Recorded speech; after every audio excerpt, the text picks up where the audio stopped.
Yeah, good morning, everyone. Welcome to this meeting. I'm going to call this meeting to order. My voice is not very good today, so I'm going to let the Deputy Reeve Scarson take over the meeting. So I'm going to pass it over to him right now. All right, thanks, Reeve Kulinski. So we'll start with the adoption of agenda. Is there any additions or deletions? Reeve and Council and Deputy Reeve, Administration requests the emergent item, Truman Bridge damage and reward offering. Under 9.5, Recommendation is 9.6.1.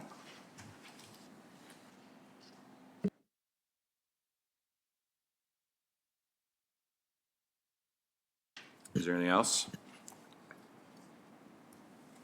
All right, seeing none.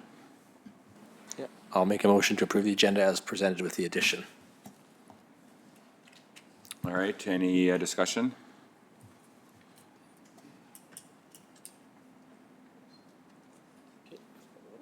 Is that the only place that it comes up there, or does it come up on Comes on your screen.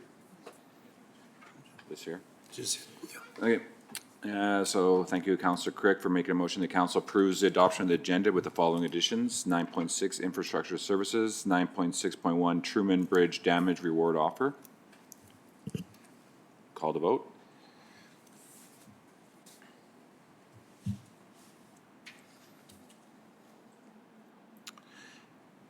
That's carried. On to adoption of minutes from the regular meeting of council, January 28th, 2025.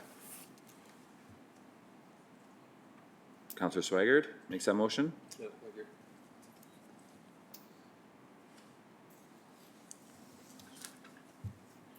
All right, Councillor Swigert makes a motion. The council approves his adoption of the minutes of January 28th, 2025 regular council meeting as presented. Any discussion? Seeing none, call the vote.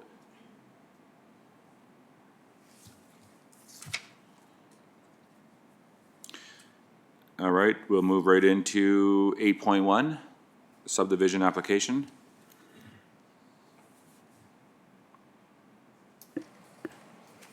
Good morning. Ms. Vandenberg's unable to be here today, so I'll be presenting on her behalf.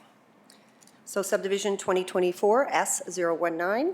This application proposes to subdivide one 10-acre parcel from a previously subdivided quarter section of the southwest of 3161 of 3, located southeast of Ardmore on Range Road 440 and Township Road 615, as shown on the map on Appendix A.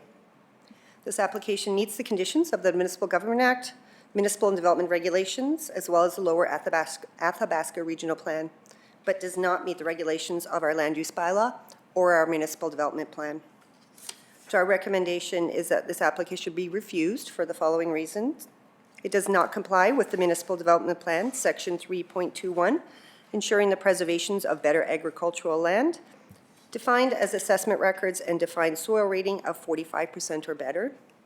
As well, it does not comply with the Land Use Bylaw, as a quarter section that has a soil productivity rating of 45 or better is allowed no more than 3 parcels to a maximum of 10 acres, and there already is a 10-acre subdivided out of this quarter section.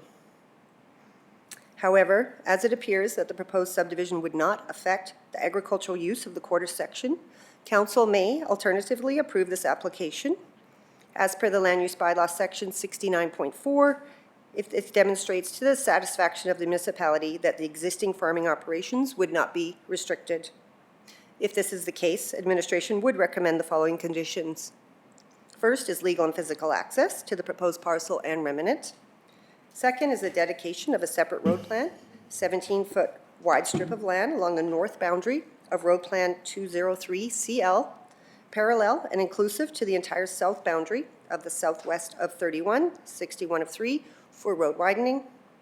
Cash in lieu payable in the amount of $3,730 per hectare for 10% of the proposed parcel. As well, a deferred reserve caveat registered on the remnant parcel. Provide a real property report confirming compliance with the Land Use Bylaw for buildings located on the proposed parcels, as well as confirmation that septic systems complies with Alberta safety codes, and taxes paid in full. All right, Councillor Crick. Yeah, I got no problem with the subdivision, with approving it. There's a subdivision with a house and a yard at the northwest corner. And I think the owner, his intention is he wants to sell it. He's getting elderly, he wants to move into town. So they just want to sell the house off, but they don't want to necessarily get rid of the farmland. So that's kind of the reason. My only concern is if he's going to need, depending where the septic is, if there's a pump out, I'm not sure what kind of system is there right now. But like it's really not even usable land going east from that red line on the 10-acre piece that's proposed. And I wouldn't have any problem even going a few more acres just so that they can have, if they have a pump out, they can maintain that. But Yeah, well, they're not asking for more than 10, are they? No, correct. They are only asking for 10 acres, and they are well aware that the septic would need to comply with a 10-acre parcel. With a 10-acre parcel, you still could have a pump out as long as it's situated right in the middle of the 10-acre parcel. It would be allowed. okay. Is that because it's grandfathered, you mean, or you would? Nope, that's the new regulations. You No. need 300 feet from any new property boundary. Okay. Did they indicate if this would, do you know if they currently have a pump out or a field or what they have? I am unaware, but we did have discussions with them that if it doesn't comply, that they know that they need to make it comply, and they were fine with that. Okay, then I'll make the motion to approve the subdivision. All right.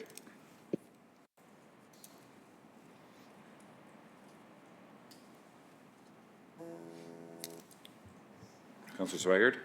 Yeah, thanks for that. I also don't have any concerns with it. We're not disturbing farmland because it's their 10-acre house quarter, so, and it's not farmable, and they're not farming it, so no, I'm good with it. All right. So Counselor Crick makes a motion that council approves subdivision application 2024-S-019 to subdivide a 10-acre parcel from agricultural quarter section previously subdivided agricultural quarter section southwest 31-61-3 west of the 4th for Lloyd and Betty Byrne as per the following conditions. Any discussion? Seeing none, we'll call the vote.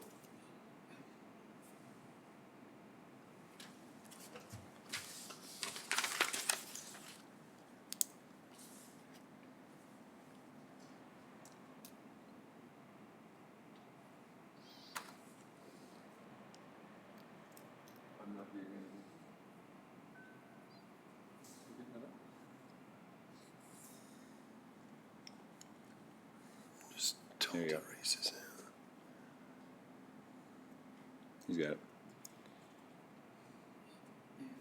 All right, that's carried. Thank you very much. On to new business, 9.2, Environmental Protective Services, Environmental Protective Services fourth quarter report. Good morning, council. Today, administration is presenting council with the Environmental Protective Services Department quarterly report for the months of October, November, December. And today, I will be doing agricultural services. The manager is on course this week, so see if I still know how to do this. 5 minutes.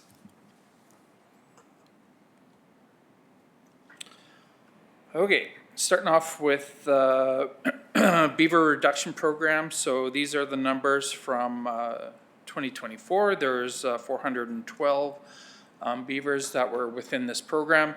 This program mostly consists of contractors that help out during the trapping season to reduce the numbers. Next on the right-hand side is the numbers that were trapped by our staff in problem areas, culverts, to keep those clear.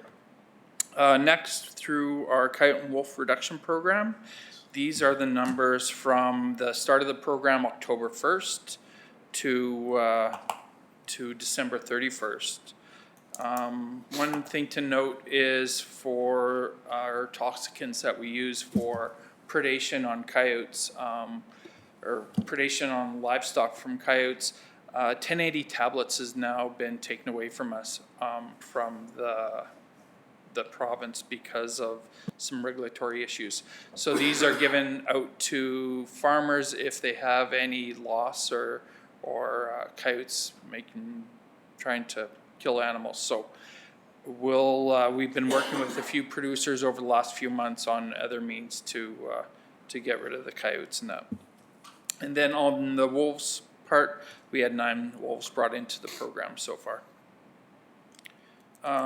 Next, rat control program. This is a program with the provincial government completing inspections on the Saskatchewan border. So inspections were just over 1,000. We handed out poisons, and I think we're currently just starting our new round of inspections for 2025. Okay.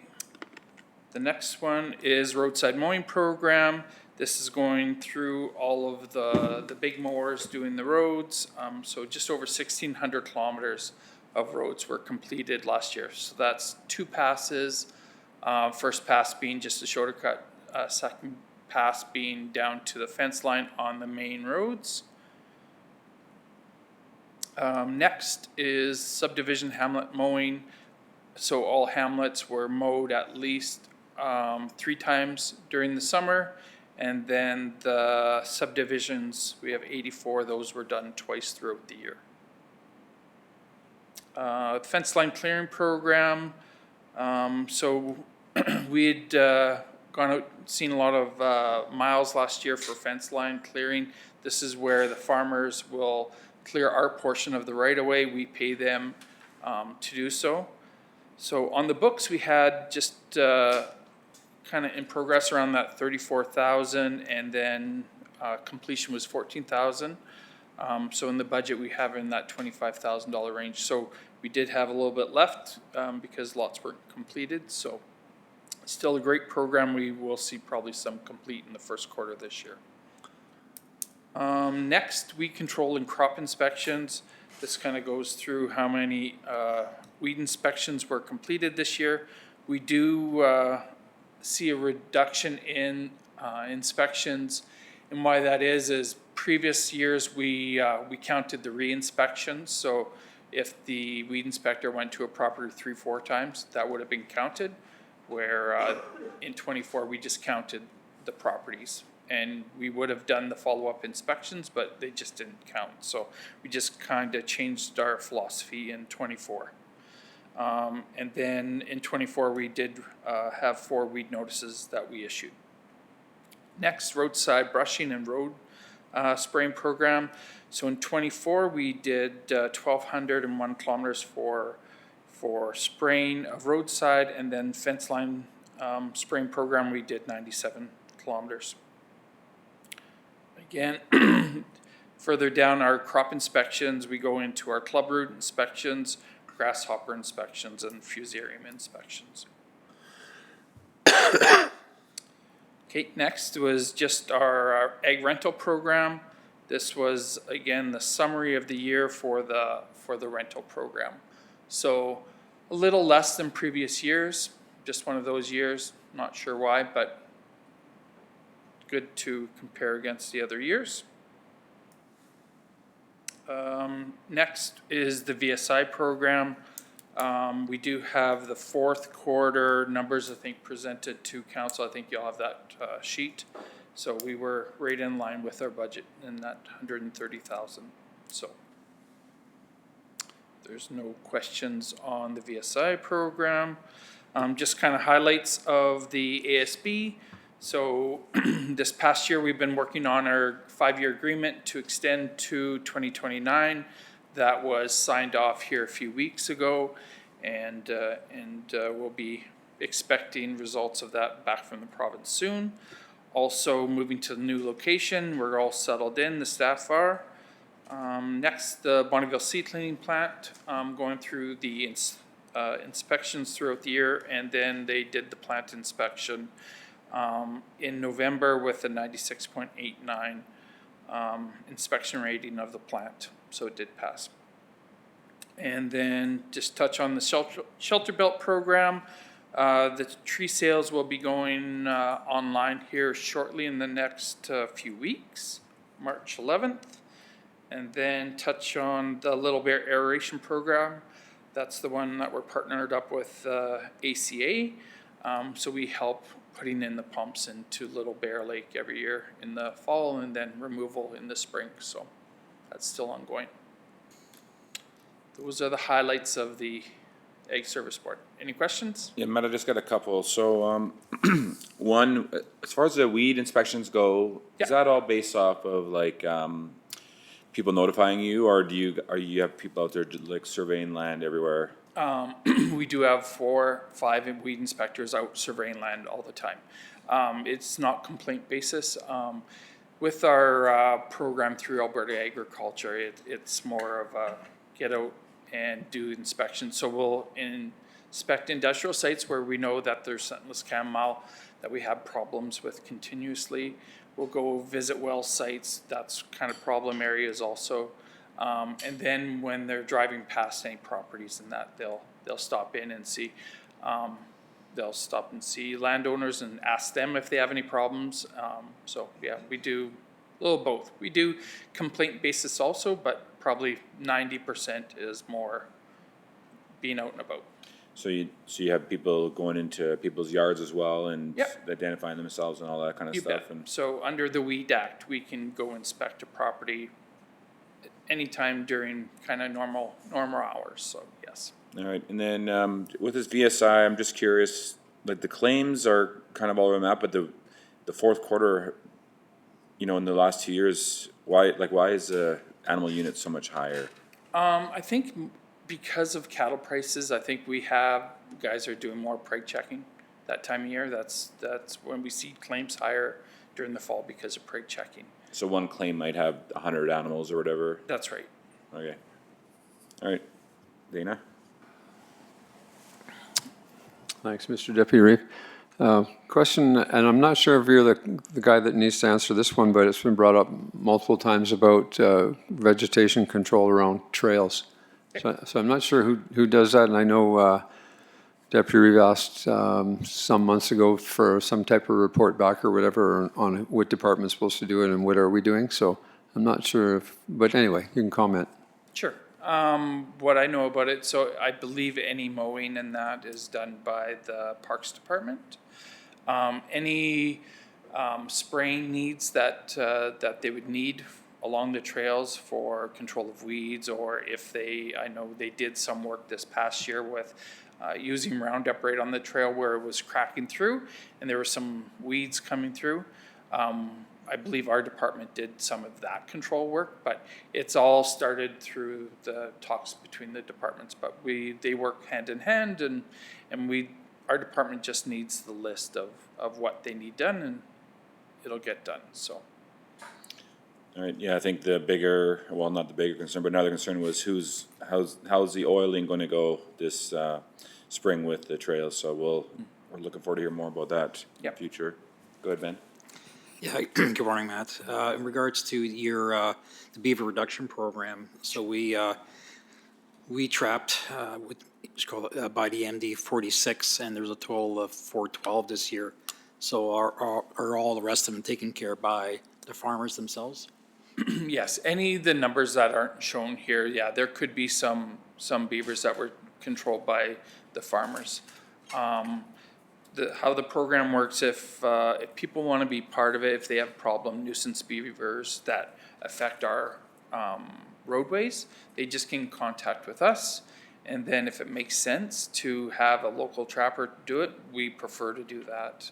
So we get that relationship between the two, and then we have an agreement that we'll pay $20 per beaver just to financially help out. And we know that there's no value on those pelts, but we like to make sure that those pelts are salvaged and used. So it's kind of a win-win for us. We know that cost of losing a road to a plug culvert and losing that road by water saturation can be very expensive. So we kind of came up with this program a few years ago, and it seems to work well with the landowners and the people that want to do the trapping. And again, we still have the knowledge within the department to do the kind of the problem areas, so. Yeah, because the numbers dropped quite a bit since we started the program, right? So, Yeah. Yep, thanks, appreciate it. Good, and then nothing else? Okay, I'll bring up Brad. I think Louis next.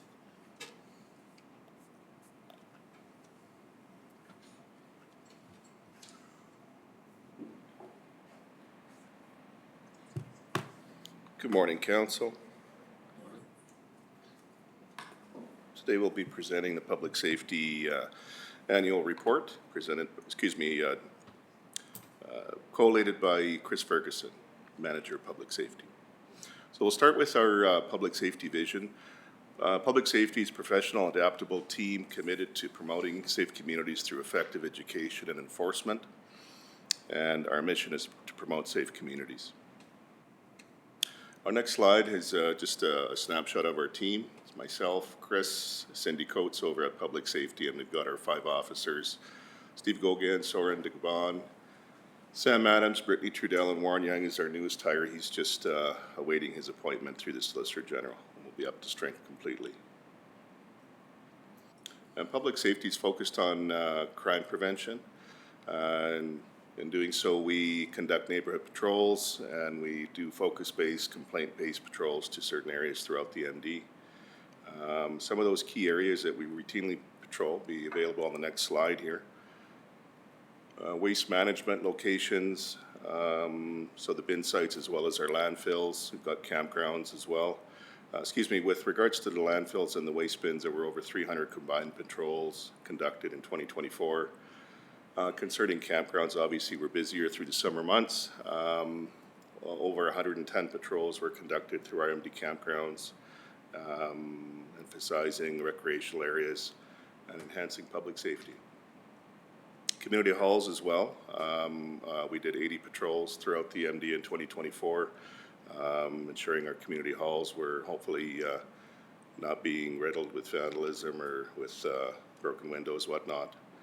MD infrastructure again, greater halls, areas like the boneyard, things like that. We conducted over 100 patrols to MD infrastructure, and then finally with Kinnessoo Ridge. I don't have a total there for that, but it looks like we're somewhere under the 15 to 20 range, just based on the graph. So lots of patrolling done throughout MD for infrastructure and crime prevention services. The next slide, please. We also have several contracts with industry partners. We proudly partner with CNRL, Baytex, Novus, and Imperial Oil to provide varying levels of service to each of those client partners. In 2024, we delivered 1,170 hours of patrol services to our partners, totaling a fee-for-service model equaling about $136,000. Once again, highlights our commitment to enhancing safety and delivering increased support to our partners in the energy sector. And next slide, please. So overweight vehicles are a concern for the MD. It poses a risk to MD roads and MD infrastructure, as well as to the safety of the public and to the people that are operating these overweight pieces of equipment. In 2024, we laid 53 charges for commercial vehicle safety violations and fined commercial vehicle drivers almost $15,000 in overweight charges. And I've also got a note here from our service provider that we're trying to get them to create a drop-down or some kind of a way so that we can track exactly what type of vehicle it is that's committing what specific type of infraction. I think Council was looking for that information at one point at a previous meeting, so we are working with our service provider to get that, whether it's a vac truck or a flat deck or a fluid hauler, et cetera. We're just trying to get them to help us be able to mine that information out a little bit more readily in 2025. And the next few slides detail some of the things that we've, just some photos of some of the equipment that we've located within the MD. Again, these are all MD photos of items that we've seen. We've seen obviously some insecure loads. Looks like a little bit higher in the slide, there was an airline that was cracked. Some tires that are obviously not up to standard. So these are the kinds of things that our guys are finding on the road and dealing with roadside. And then this slide here focusing on traffic safety. There's just about 3,000 kilometers of roads, MD roads within the MD. We responded to 17 motor vehicle collisions in 2024, and usually in partnership with the BRFA or with our CMP, et cetera. Demonstrating our commitment to road safety and to partnering with our law enforcement and emergency services partners throughout the MD. Just some stats on routine patrols as well in 2024.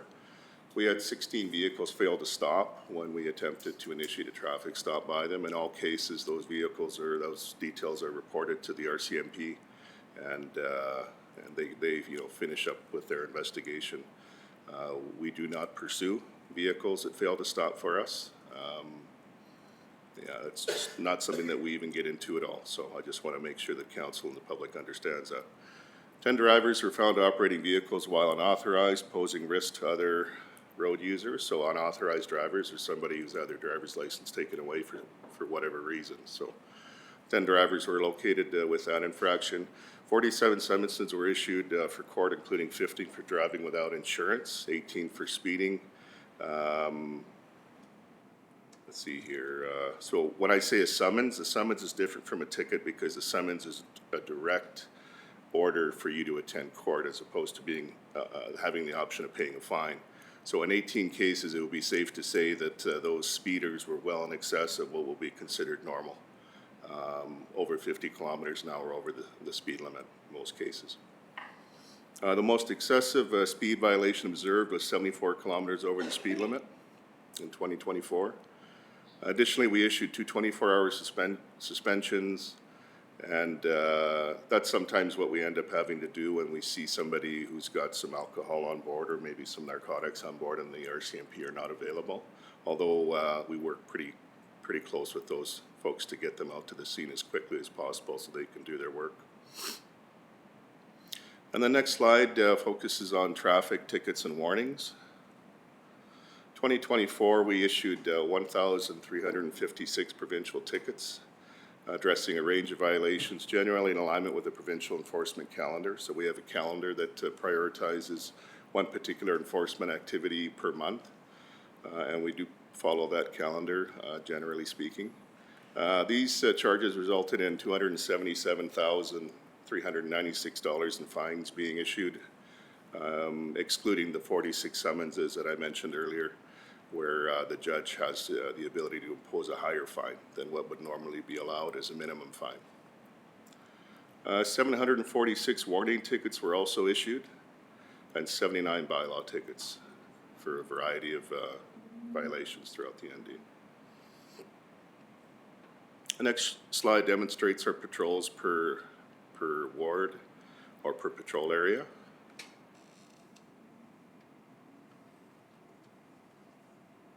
And the next slide deals with the calls for service by Stop you for year. a second, Louis. Josh got a question.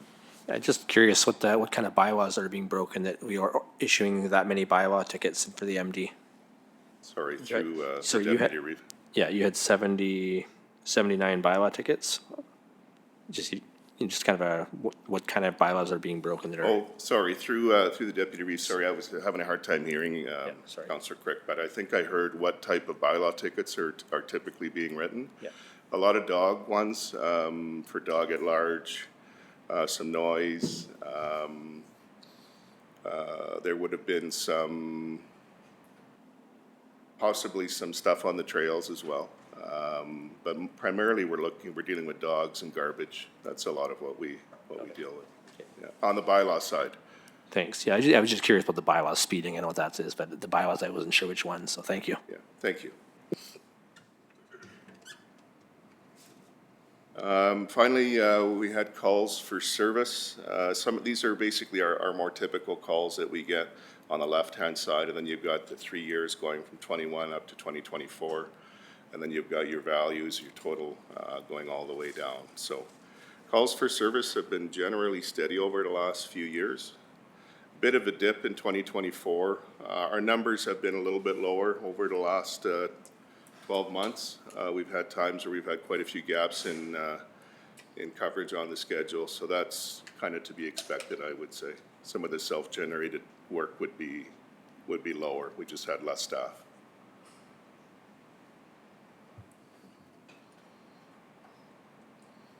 And if there's no questions, I'll just carry on to the next slide, which has to deal with the Petty Trespass Act. It's one of our complaints that we deal with a lot of in the summertime and in the fall when people are starting to try to find places to bed down. we've had a couple of these sort of unauthorized, I hesitate to call them camps, but they, just some people who find a plot of land so far, and without an owner who's, on the ready sort of all the time, supervising the property. Sometimes it can get a little bit ahead of where we want to see it. So we did have a couple of those over the last 12 months, and they were dealt with the assistance of the RCMP. So that was very, very good. We also dealt with community standards, unsightly properties, 36 complaints issued in 2024, and they were all successfully resolved either by the individual cleaning up the property or through the process through the MGA to have it done ourselves and then bill it back. And finally, somebody asked about bylaws, I think Councillor Crick. Primarily, a lot of our work is done through dogs, 1,096 licensed dogs in the MD.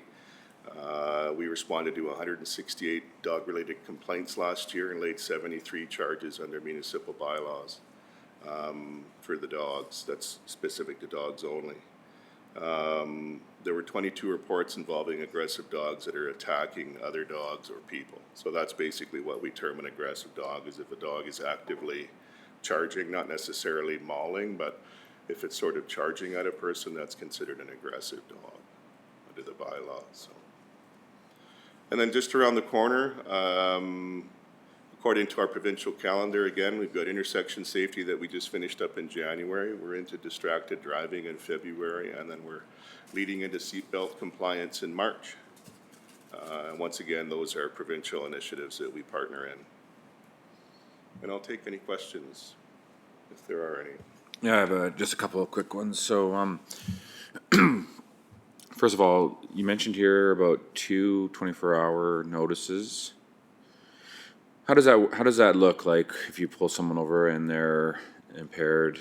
Is it just and someone, let's say the RCP can't respond, is this where you would issue a 24-hour? And then how does that look like? Do you actually detain people for that? And yes, so through the Deputy Reeve to Council, yes.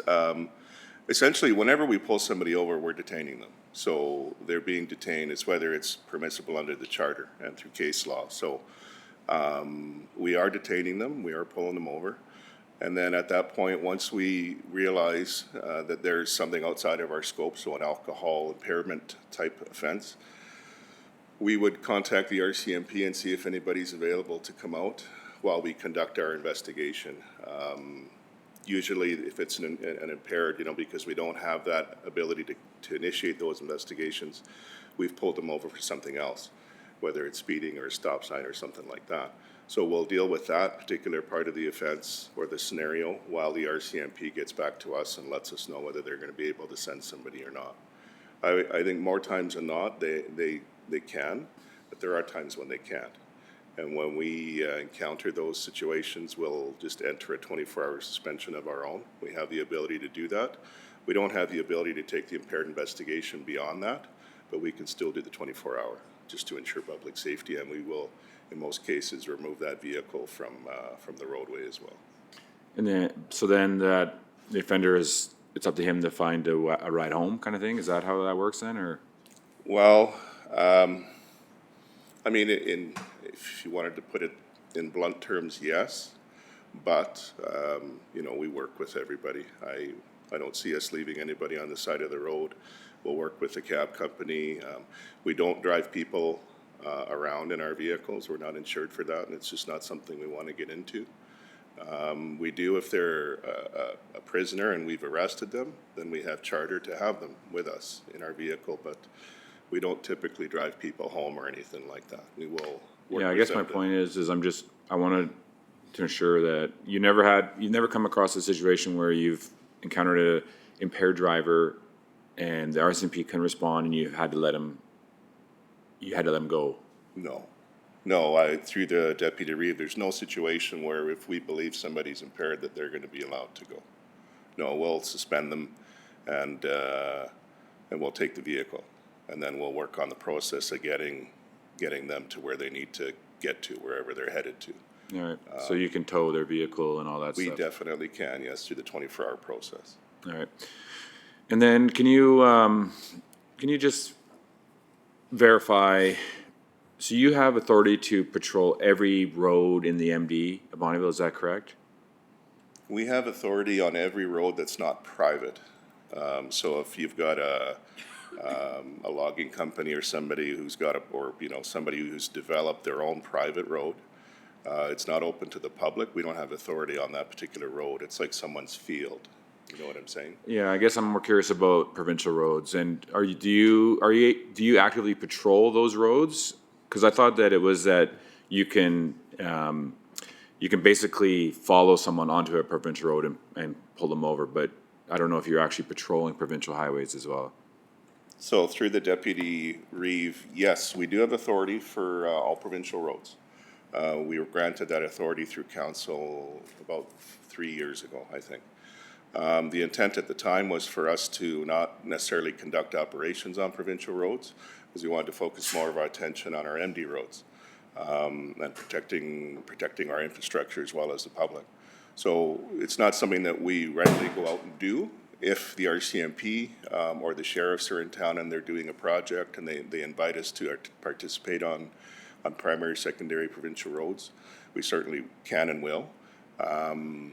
But we don't actively go out and do a speed trap on Highway 28. No, that's not what we would typically do.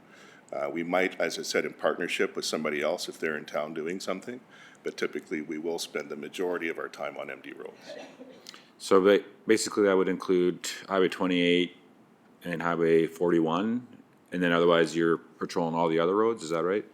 Highway 55 is also a provincial road. Highway 41 is provincial road. 28, they're all provincial. The only three-digit road that's not a provincial highway is our own, north of 41. North of 55. Yeah, we have authority on all of those roads. All right. To do anything Traffic Safety Act related. And then lastly, at what point do you determine that you're going to halt a high-speed chase, let's say? Like, when do you determine, okay, we're letting this guy go or whatever? So we're not, through the Deputy Reeve, we're not authorized to conduct pursuits of any kind. So we never initiate a pursuit, and if we do, there's a problem. What we've done is we've closed the distance in some cases, and I understand there's a bit of confusion with that. When we're closing the distance, we're trying to get to a point where the officer can be certain that that person who's driving that vehicle knows that the officer is there and wants that individual to stop. You can well imagine where if you're driving on Highway 28, for example, and you meet somebody on the highway who's doing 130 and you're doing 100, well, you've got a separation speed of 260 kilometers. So by the time the officer gets turned around and up to speed again, there may be a couple of 2-3 kilometers worth of distance that's gone by.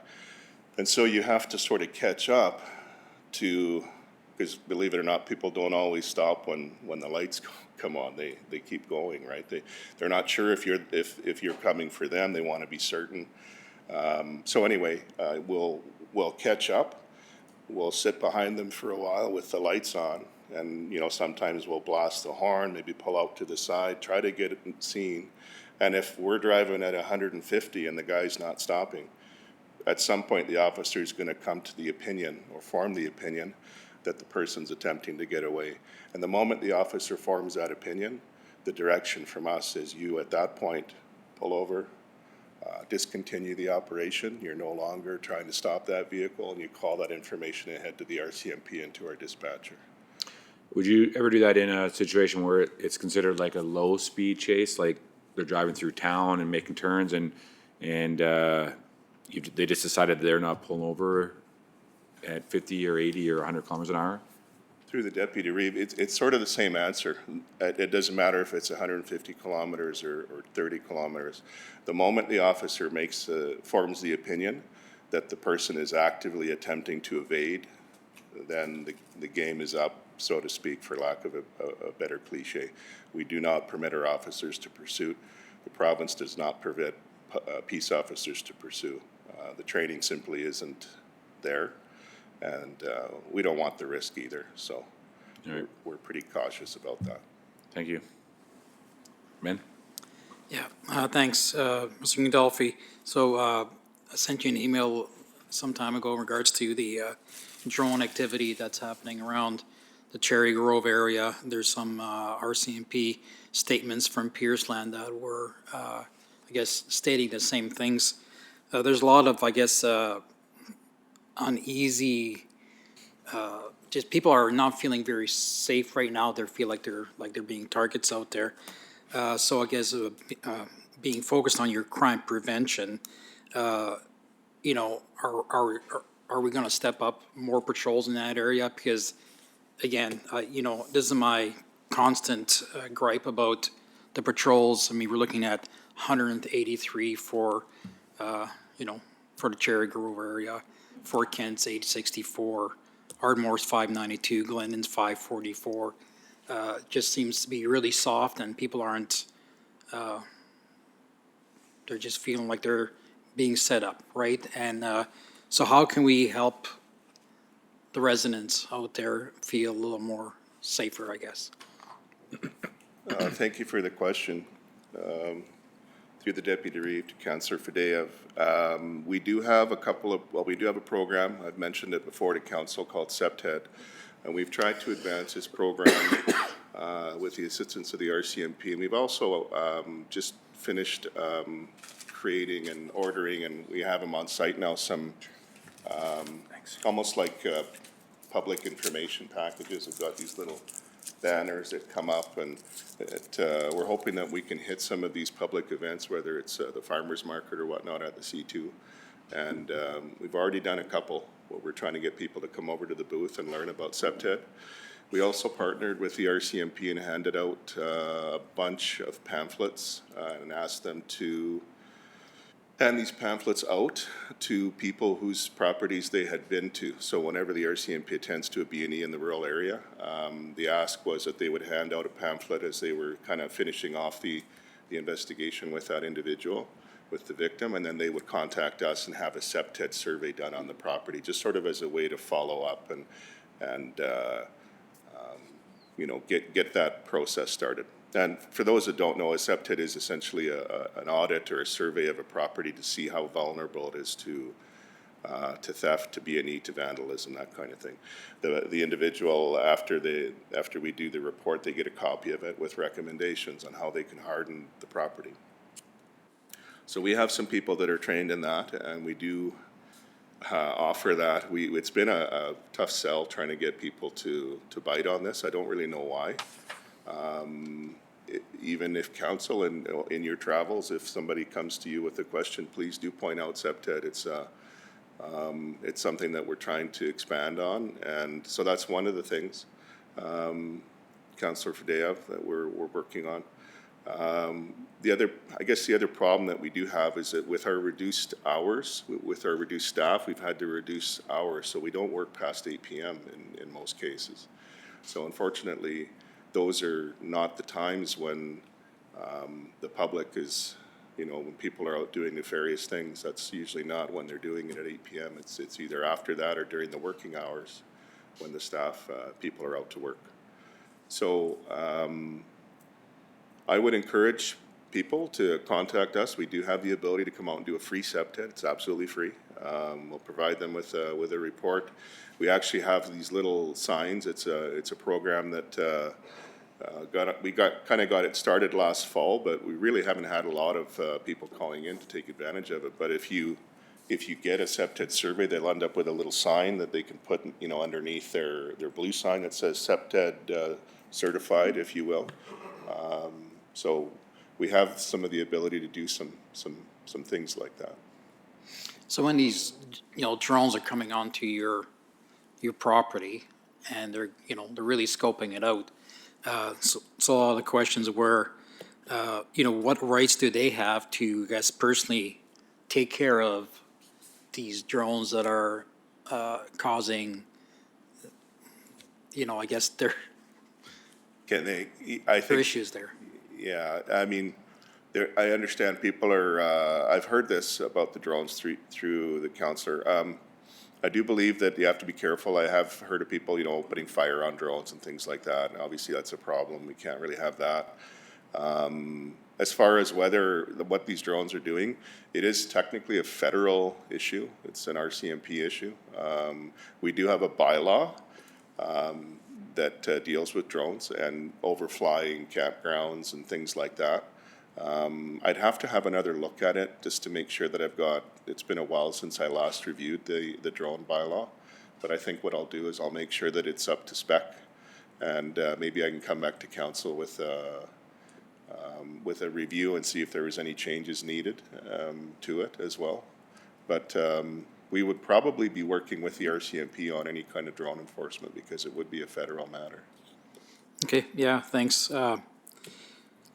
Yeah, it's sad. I mean, I guess the activity's been happening from like 2 o'clock to 8 o'clock. It's a fairly larger drone, so it's not a small hobby one. It's not just kids just, you know, playing, messing around. It's not a realtor that is, you know, taking pictures of a house. It's none of that. So there's some big concerns. So in regards to the abandoned vehicles for 2024, they pretty well drop almost in half. Are those vehicles that are, I guess, abandoned, are they stolen vehicles on general rule?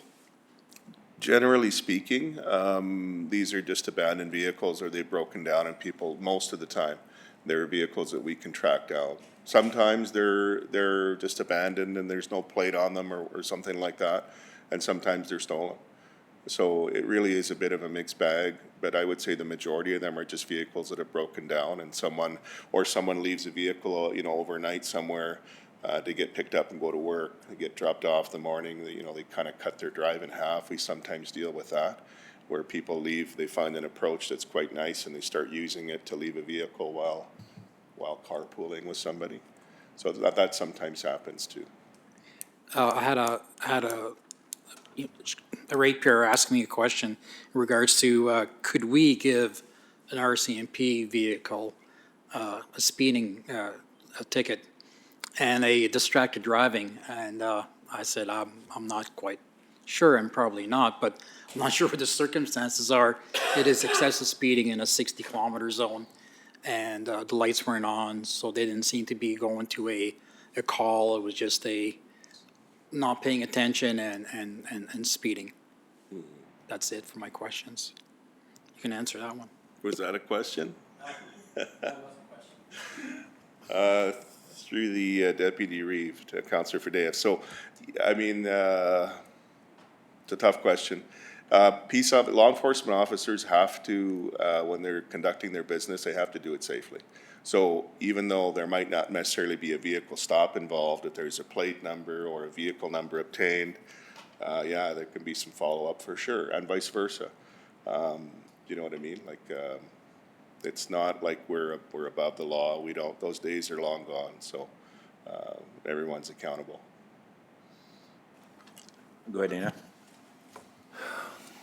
It was kind of to follow up with Councillor Faddeev's question about Glendon. It's always, or sorry, Glen, I'm going to say Cherry Grove, but I'm looking at Glendon here. The number of patrols, and it's always tough because you're, you know, leaving from Bonnyville and you're heading out, and so of course you're closer to this area. But then I wonder, you know, Cherry Grove only has 183, but then I think, well, it's because it's way east, right? But then look at Glendon, and Glendon has 544. So, you know, I think maybe what you want is a bit more patrolling in Cherry Grove. And I would say, yeah, I'm not quite sure either way. We're not maybe doing more patrols in Cherry Grove. But then I will ask about the drone one. Did they call it into our guys or no? Yeah, the drone thing was reported to the RCMP and our guys as well. And then the reports came out that there's lots happening in that Pierceland area as well. So it's, and it's like I say, it's not a hobby drone. It seemed like a bigger one with lights. So it's probably longer range. I'm not sure how they work. I wasn't looking for beaver dams or anything like that. Through the Deputy Reeve to Councillor Swigert. So there are a few differences between Glendon and Cherry Grove. For one, Glendon has a contract with us, so we are required to provide a certain number of hours per month to Glendon. So we do, I'm sure that those numbers are skewed a little bit. That's not to suggest that we don't feel responsible for providing a reasonable level of service to Cherry Grove. We have the ongoing problem, I guess, and this is not just an MD problem. It exists in law enforcement. You know, when you've got a destination that's at the very border of your patrol area, it does tend to get underrepresented. The one thing I will say is that, you know, we've got the fire hall going in, and one of the considerations when we put that fire hall in was to put a public safety office in there and a parking spot. So that's been secured. So I'm thinking that what we're going to end up doing is actually leaving a vehicle there and starting our day from Cold Lake. We have some staff that live in Cold Lake. We'll be able to set them up in a situation where they can pick up a vehicle in Cherry Grove and start their day there, finish their day there, not necessarily have to come from the from the west all the way to the east. So that's one of the things that we're going to work on. Good. Any more questions? Thank you. Thank you.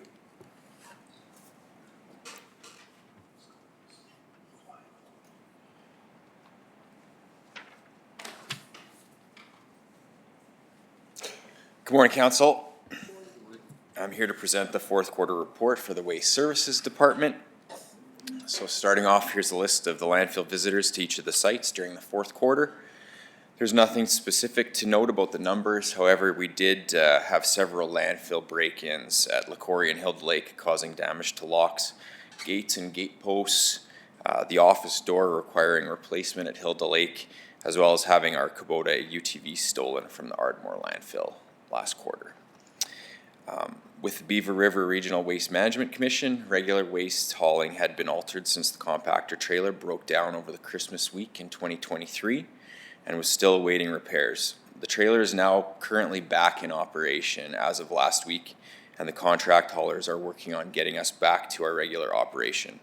Of note, it cost the MD $109 per ton for waste tipped into the trans stores at our landfill sites, versus the $130 and $150 per ton at the other transfer stations in the region. So it's imperative that we're able to use the trans stores as much as possible. The automated gate system at the Ardmore landfill has been in operation for 15 months as of the end of the fourth quarter. By now, 99% of people that visit that site are registered users for the no cost to them waste utility account. As of December 31st, we had registered 1,709 proximity cards, and we have 373 smartphone apps registered for the site. For the Cold Lake landfill waste account, we now have registered 282 accounts to use the landfill for dropping off their household waste. It is important to note that the Cold Lake landfill program is for MD residents to conveniently drop off their household waste only, and any other residential items that have a tipping fee at Cold Lake can be and should be disposed of at one of our MD landfills where there is no charge for MD residents. The Extended Producer Responsibility Program is scheduled to begin April 1st, 2025 here for the MD of Bonnyville and all other municipalities who registered in the fall of 2023 for Phase 1. As of December 31st, 2024, we had yet to receive a contract offer, as we are a community that provides depot collection services internally and do not require external contractors to service our needs for this program. Once this program is in place, however, we will be seeing some revenue for the collection and transportation of paper, plastics, and packaging products, which is a service that we already offer our residents. In October, grade 4 students from École de Beaulac, Notre Dame Elementary, and Nelson Heights Elementary schools were given in-class presentations on the realities of waste and recycling in our region. Following the presentations, the classes came for tours of the Ardmore landfill. This is a highlight of the fall for our waste team, who get to take part in touring the kids around. In total, 199 students took part in the presentation and tours. Operations and landfill staff have continued with site inspections of our bin sites and landfills on a minimum quarterly basis to ensure our sites are functioning safely for both residents and staff. In October, Parkland Geo was hired to design the layout of the Lacoria landfill scale and entrance changes that will be required to accommodate the scale and managing the traffic around it. Also in October, the Crane Lake East bin site was repaired using crushed concrete, and a fridge and freezer pad was constructed at the Therian landfill. The Waste Services team also cleaned up 2 vacant lots in Therian for planning and development. In total, 4 dump trailer loads of mixed waste materials were hauled out to make the lots saleable. Rounding out Q4, the Infrastructure Services team assisted us with constructing and installing a parking rail at the new shop in the Aurora Borealis subdivision so we could plug in fleet and staff vehicles in the cold winter months. And the Waste Services staff also completed moving our operations into that new location this fall as well. And that's all for me. Any questions? I don't see any. Great. Thank you very much. Is someone gonna give me a motion for Councilor Fideo, if we give a motion to accept as information? Are you done, Matt? Yeah,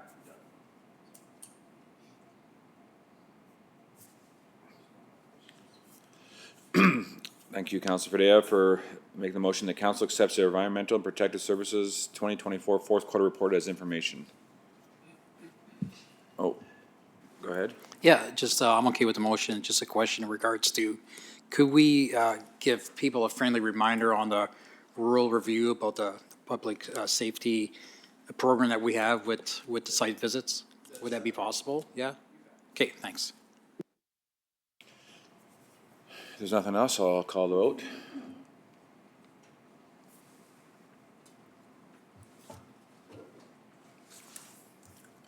That's carried. On to 9.3.1.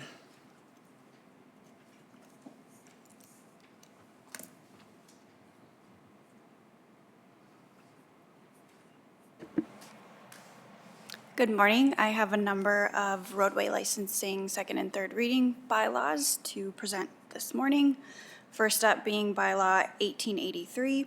Administration is seeking approval for roadway license bylaw 1883, authorizing the MD to enter into agreement to license a portion of the roadway along the west boundary of Northwest 15625 west of the 4th, in accordance with policy number 3A.018, as shown on the map in Appendix A.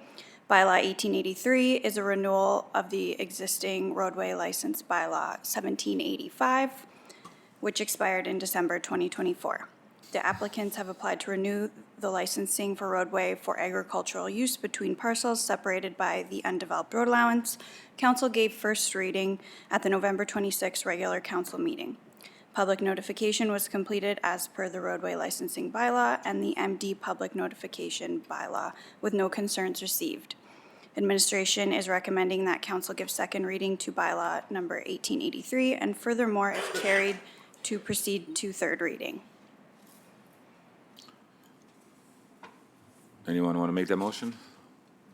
I'll give it to Barry, to Reeve Kalinsky on this one. He didn't get his name on enough of them. All right, thank you, Reeve Kalinsky, for making the motion that bylaw number 1883, being a bylaw of the municipal district of Bonneville, number 87, roadway licensing, be given second reading. Any questions? Seeing none, we'll call the vote.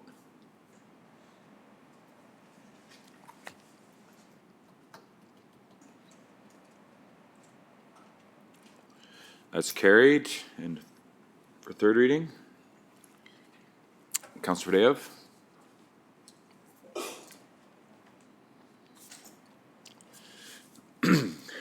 Thank you, Councilor Fideo, for making the motion that bylaw number 1883 be given third reading. Any questions? Seeing none, call for the vote.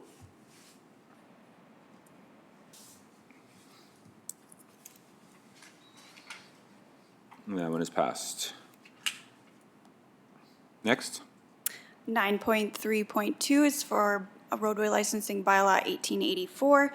Administration is seeking approval for roadway license bylaw 84, authorizing the MD to enter into an agreement to license the road allowance west of the Southwest 2059-5 west of the 4th and east of the Southeast 2059-5 west of the 4th, in accordance with policy number 3A.018 as shown on the map in Appendix A.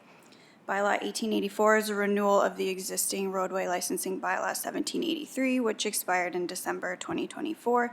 The applicants have applied to renew the licensing for this roadway for agricultural use between parcels separated by the undeveloped road allowances. Council gave first reading at the November 26, 2024 regular council meeting. Public notification was completed as part of the licensing of roadways policy and the MD public notification bylaw with no concerns received. Administration is recommending that council give second reading to bylaw number 1884 and furthermore, if carried, to proceed to third reading. Somebody want to make that motion? Councillor Crick? Councillor Crick makes a motion that bylaw number 1884, being a bylaw of the municipal district of Bonnyville, number 87, roadway licensing, be given second reading. Any discussion? See none, I'll call the vote.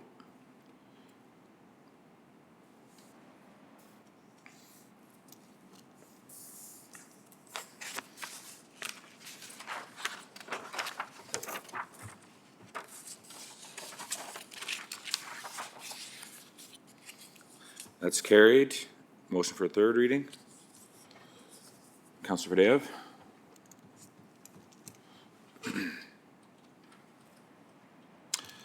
Councillor Fadeev makes a motion that bylaw number 1884 be given third reading. No discussion. Call the vote.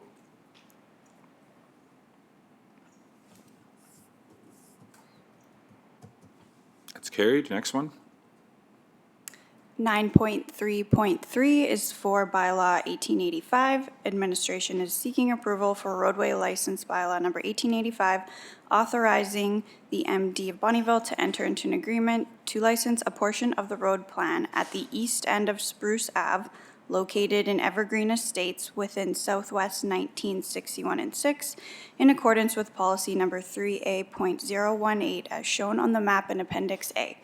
Bylaw 1885 is a renewal of an existing roadway license bylaw 1788, which expired in December 2024.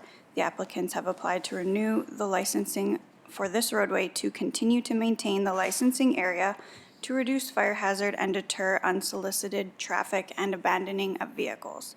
Council gave first reading at the December 10th, 2024 regular council meeting. Public notification was completed as per the licensing of roadways policy and the MD public notification bylaw with no concerns received. Administration is recommending that council give second reading to bylaw number 1885 and furthermore, if carried, to proceed to third reading. Okay, Councillor Kubiak makes the motion.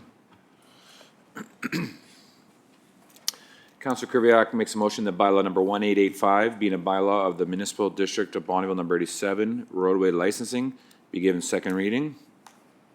No discussion. Call the vote.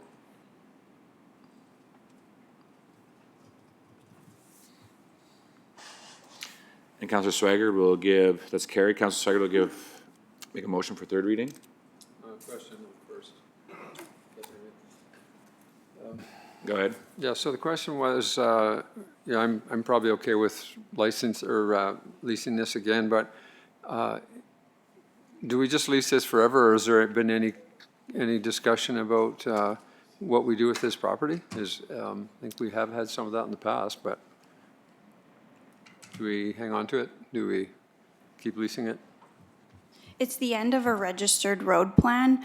They've been maintaining it since 2015, and the MD can only enter into an agreement for a 3-year term. So at this time, we have amended the bylaws since previous renewals to be able to have an administrative clause where we don't have to bring the bylaws back each time. But at this time, unless we were to sell them this portion of the registered road plan, we would have to continue on this way. All right. Mayor, I'll make the motion for third. Okay. Councillor Fadeev. That's good. I just kind of add on to that. But who would you sell it to, right? I mean, it's an undeveloped road allowance. It's the end of our property, something that we would probably maintain and take care of. It would have to be sold to an adjacent landowner, the way our policy of disposal, road closure disposal would read. We don't have a policy yet, but it's in the works. And then it would be consolidated into the adjacent parcel and would be made into one parcel. Okay, thanks. All right, no more discussion. Council Swiger makes a motion that bylaw 1885 be given third reading. Call the vote.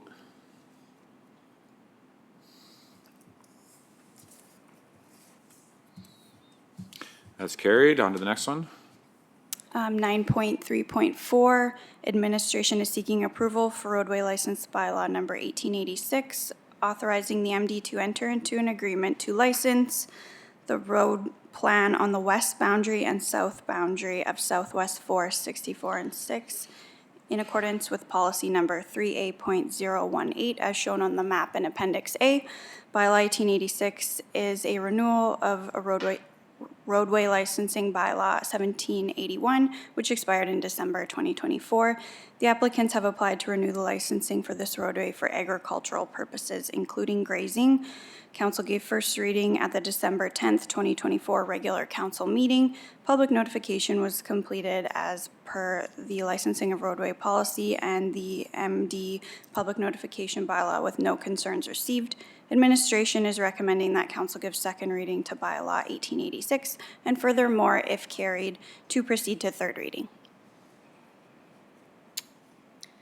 Reeve Galinsky will make that motion for second reading. Thank you, Reeve Galinsky, for making a motion that bylaw number 1886, being a bylaw of the municipal district of Bonnyville, number 87, road licensing, be given second reading. Any discussion? Seeing none, we'll call the vote.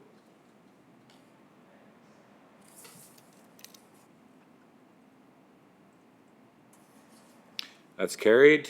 And for third reading, Councillor Crick.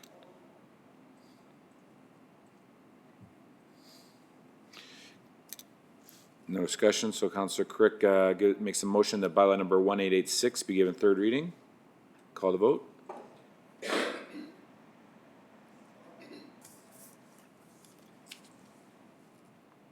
That's carried, and on to the last one. All right. Administration is seeking approval for roadway license bylaw 1888, authorizing the MD of Bonnyville to enter into an agreement to license a portion of the road plan adjacent to the east boundary of Northeast 34-63-7 west of the 4th in accordance with policy number 3A.018 as shown on the map in Appendix A. Bylaw 1888 is a renewal of an existing roadway licensing bylaw 1790, which expired in December of 2024. The applicants have applied to renew the licensing for this roadway for agricultural purposes across parcels separated by the undeveloped road allowance and maintaining the licensing area to reduce fire hazard. Council gave first reading at the December 10th, 2024 regular council meeting. Public notification was completed as per the licensing of roadways policy and the MD public notification bylaw with no concerns received. Administration is recommending that council give second reading to bylaw number 1888 and furthermore, if carried, to proceed to third reading. All right, does someone want to make that motion? Councillor Kubiak?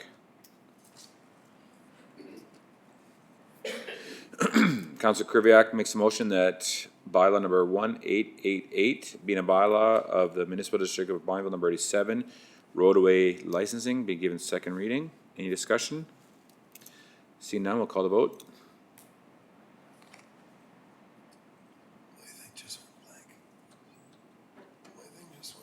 Uh-oh. Is a vote by hand. Mine had done that too. That's carried. Motion for third. Councillor Crick makes that motion. Councillor Crick makes a motion that bylaw number 1888 be given third reading. Any discussion? See none, we'll call the vote.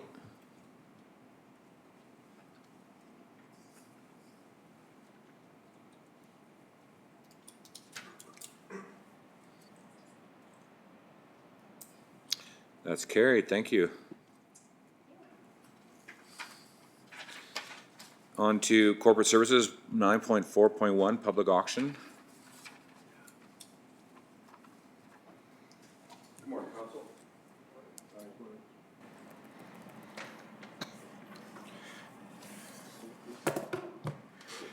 Today, we're bringing the establishing of the reserve bids for the public auction.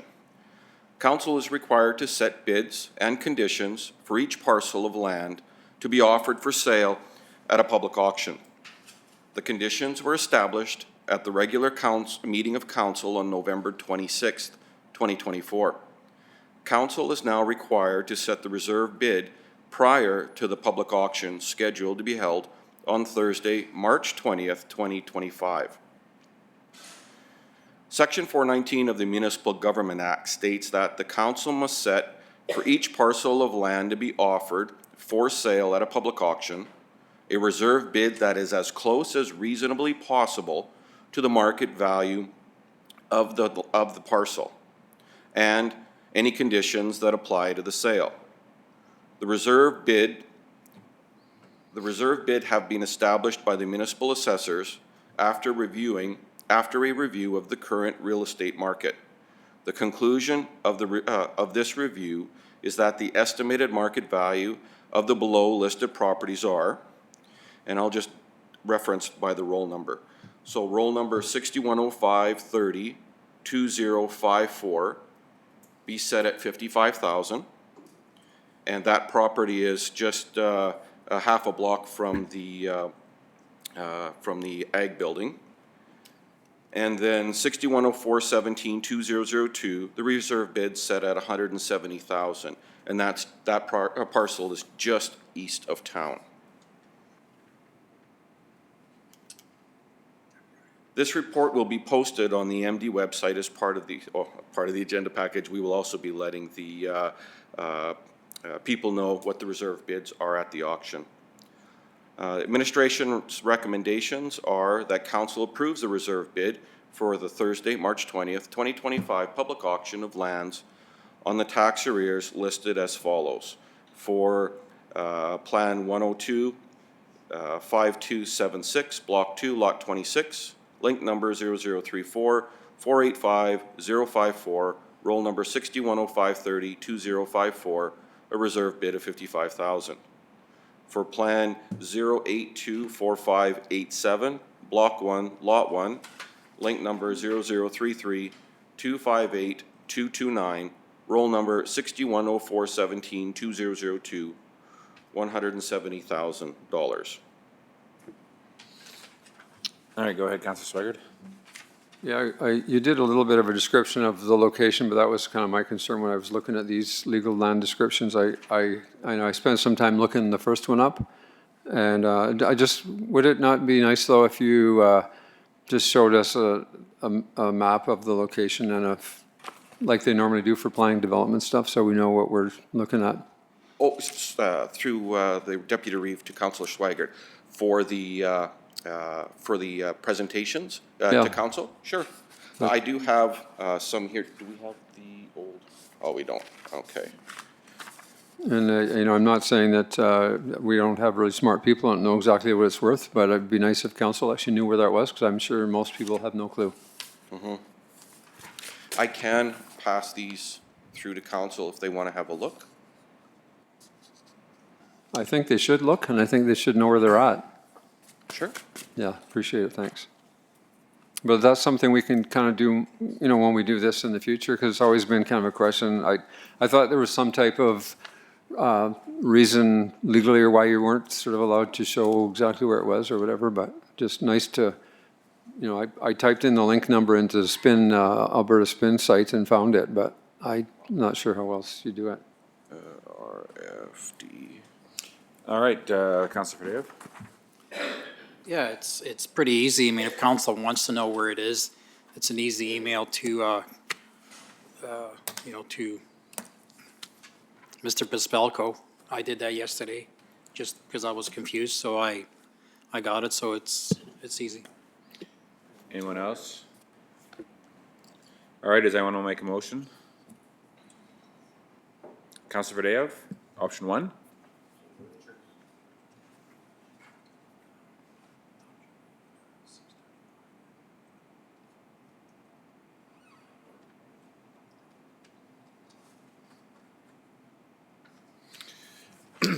All right, thanks, Councilor Vadeev, for making the motion that council approves the reserve bid for the Thursday, March 20th, 2025 public auction on lands on the tax arrears list as follows, and the two talked about properties. Any discussion on this? Seeing none, I'll call the vote.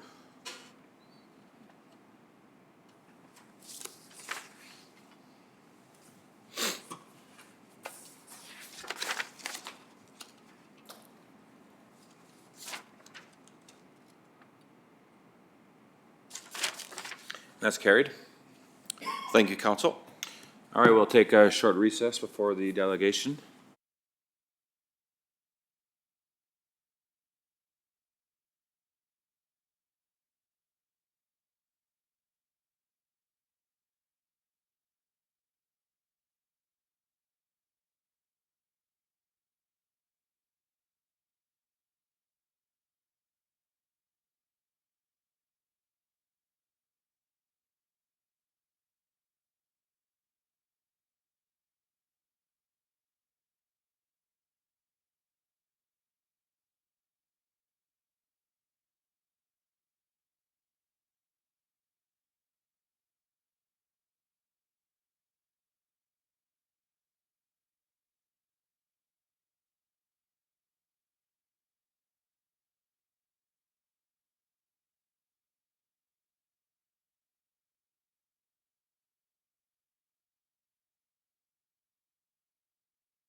All right, welcome back. So we have a delegation at 10:30. Before we have a delegation, we need to make a motion to suspend the rules of bylaw 1787, procedural bylaw, for purpose of reconsidering resolution number 25.011 from January 14th, 2025 regular council meeting regarding a request from Clayton Bellamy Foundation for the Arts of the for the MD of Bonneville to sign a guarantor on loan. Does somebody want to make that motion? Councilor Fadeo? Yeah, just a question. I wasn't here for that meeting. Is it just for additional information, or why are we doing another delegation?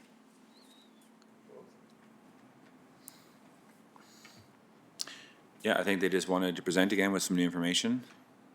And we have to suspend these rules before we can do that, right?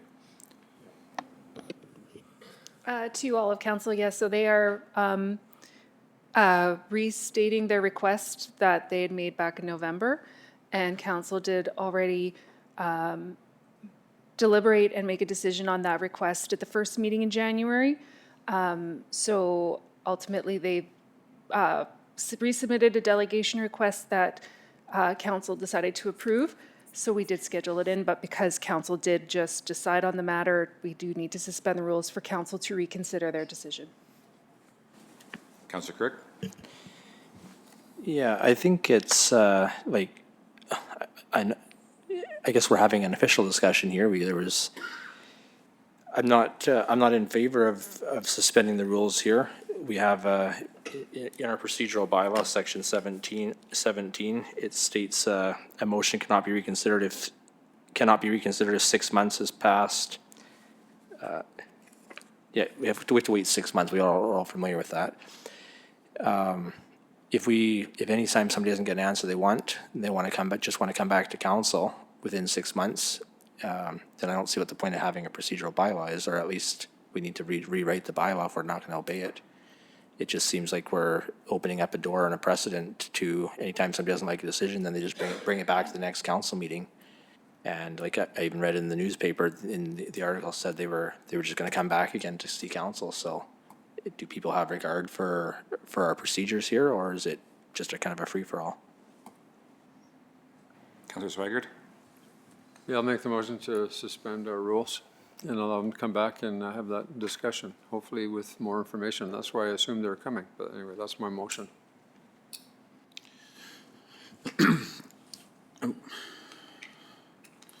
All right, Councilor Swigert makes a motion that council suspends rules of bylaw 1787, procedural bylaw, for the purpose of reconsidering resolution number 25.011 from January 14th, 2025, regular meeting of council regarding the request from Clayton Bellamy Foundation for the Arts for the MD of Bonneville to sign a guarantor on a loan.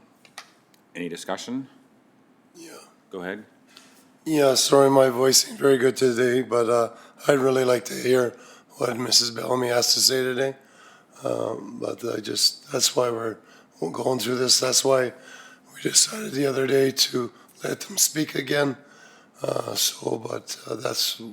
Sorry again, my voice is really bad here, but I just like to hear them present again. Thank you. All right, any other discussion?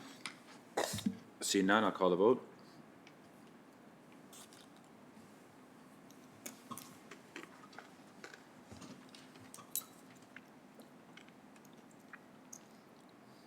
All right, that is carried. So we'll proceed with the delegation. Coming up.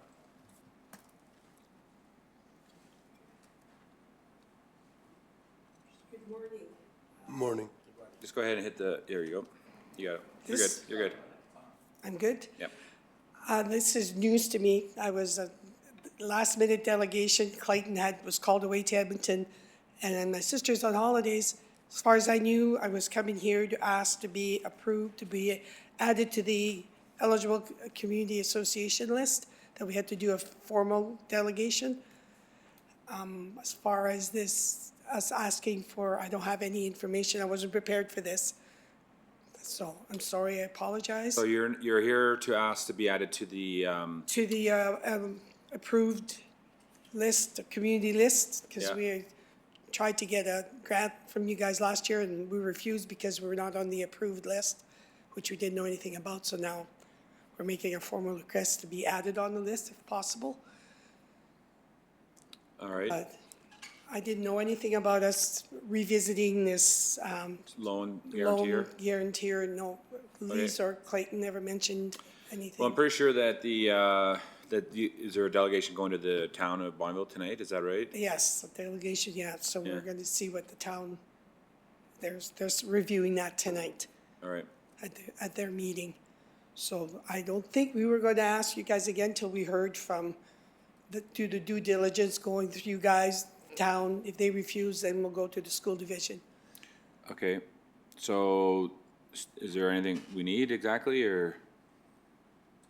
Well, this is really strange to me because we just did this motion too. Yes, I know, that's what, And your son or Mr., I believe Mr., Matisse, yeah, he was supposed to come today.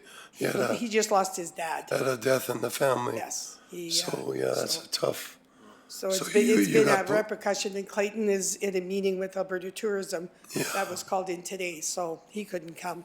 Yeah, I wish I would have known that. Well, we'd have known that. Yes, well, I didn't want to interrupt. I shoulda when we were came and doing talked it, to you, but but just kind of like, oh, what's this all about? Because I didn't know anything about it. We do Yeah, well, I think apologize. that obviously you probably weren't here to talk about a guarantor, and even if Brent or Clayton were here, they probably weren't either, because like I said, I seen that they were going to be at the town tonight asking the same thing, so. Yes. Yeah, so I don't know, no, the delegation was so that we could be put on the community association list because we were told we couldn't do it, we had to do it. Yeah. As a No, I remember delegation. that being talked about before, so I don't know if we need a delegation for that or not. So I can just confirm that the delegation request form did indicate that they wanted to re-examine the amount requested for backing of a loan, and then they wanted to explain their plan for paying the loan back. And then they also wanted to be put on the list for the community operating grant. Okay, so we can take care of that. All right, go ahead, Councilor Fadeo. Yeah, I think that was dealt with the last time as well, where we didn't know what their operating fees were going to be, and we wanted them to wait at least a year before they asked for this. So I think we dealt with both at the same time. All right, I mean, if there's nothing else to go over,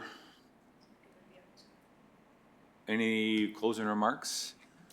No, I'm sorry, I really apologize for this, I didn't. like I Yeah, said, it was I thrust upon you, so I think we understand, and, you know, I guess timelines, when would we have to kind of decide on them being on the list, do you know? By the end of the year kind of thing? Council can choose to amend the policy at any time. The 2025 budget has already been passed, so if they chose at any point in 2025 to include the organization, they would have to identify a source of funding for that funding that they choose to approve.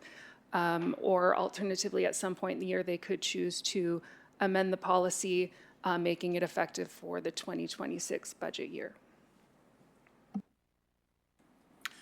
All right, so I guess we'll take it from here. All right, thank you very much. All right.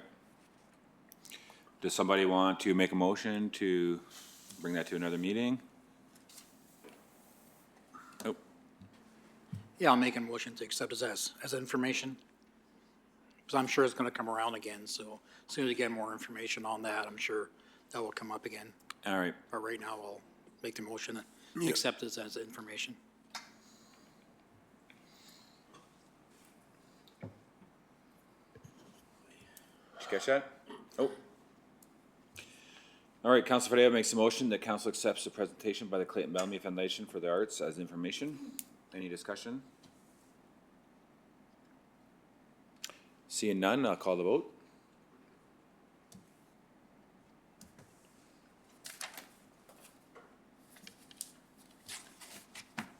All right, thank you. On to 9.5.1, CAO office. Thank you. Chair and Deputy Reeve, I call forward for our quarterly report, marketing and communications.